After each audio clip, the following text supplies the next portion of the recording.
Good morning from Glasgow, and that's the sun just peeking over the building there. I think that there's a very good possibility that those clouds will burn off today.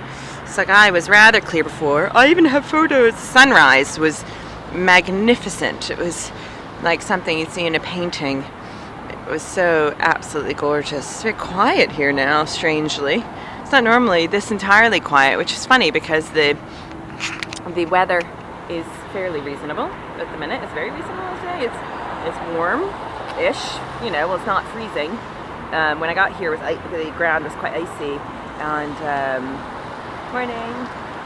The ground was quite icy, and now that's burned off, and it's dry.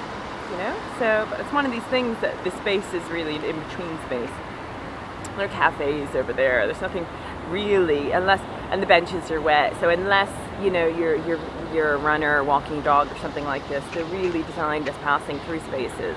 It would be nice if they had there's that crow. It would be nice if they had.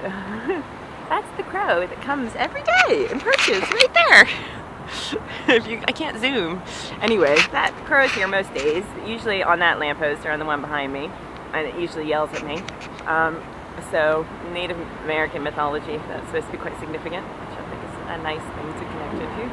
Quite powerful earth spirit, or air spirit, I guess you'd say. Anyway, so today I was, well, here's what happened. I was like, what am I going to dance for today? And a friend of mine had emailed me a piece, and I thought, well, that is absolutely essential, and I have to do many dances on that. I think that is like a massive subject, and it means loads and loads of things. And I was at a community council meeting last night in Public Shields, where I live, and it was I was there to speak about a project I'm doing in Public Shields, and at first there was all sorts of business being discussed, and oh my gosh, it was so heated, and this and that, and everybody had opinions, and it was just all very fraught.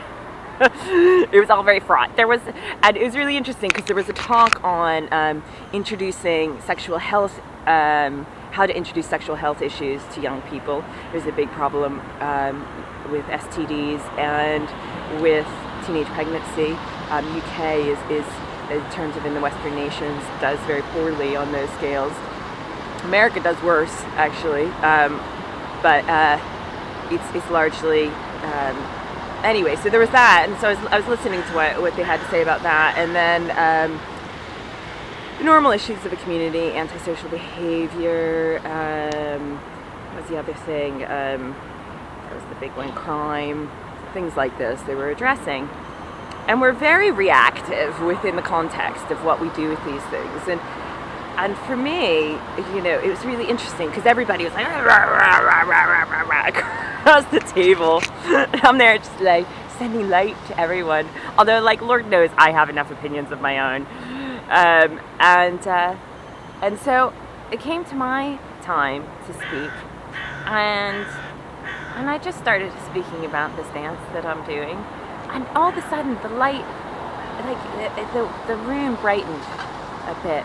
And everybody was smiling at each other, and everybody was laughing, and everybody was connected. So all those people that had been rah, rah, rah at each other, and like about the world and this economy and stuff like this, all of a sudden there was like a little light bulb that happened there, and that energy dissipated for that time. Maybe it happened again when I left, and it brought it home to me how important it is what we as artists do, and that.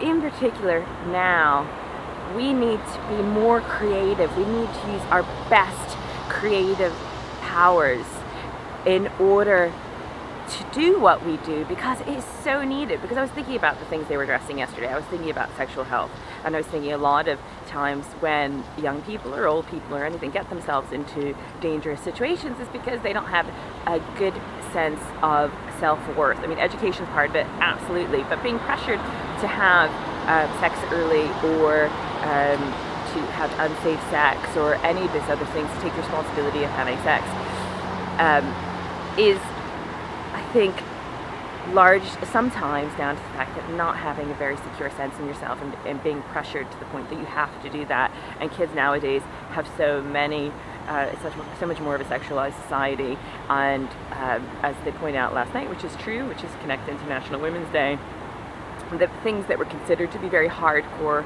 pornography related to the objectification of women and whatnot have become very mainstream. And you know, there are more just on a LinkedIn subject, but the thing is, I think the fact that there are 800,000 women trafficked across borders, not even within borders, in the world. At the height of slavery, sex slavery, at the height of slavery, there were only 80,000 slaves at the height of slavery. And so the thing is that this is a massive issue, you know.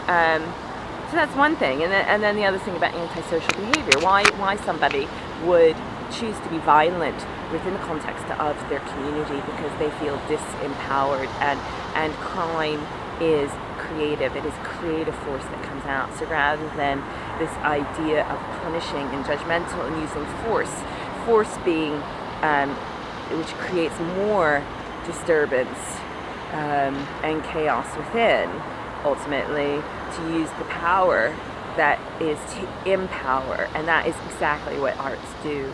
So I was thinking within this context, because we've got a big hard slaw in front of us with everything that's going on. I mean, I just applied for a grant that I was really hoping for, and I didn't get it.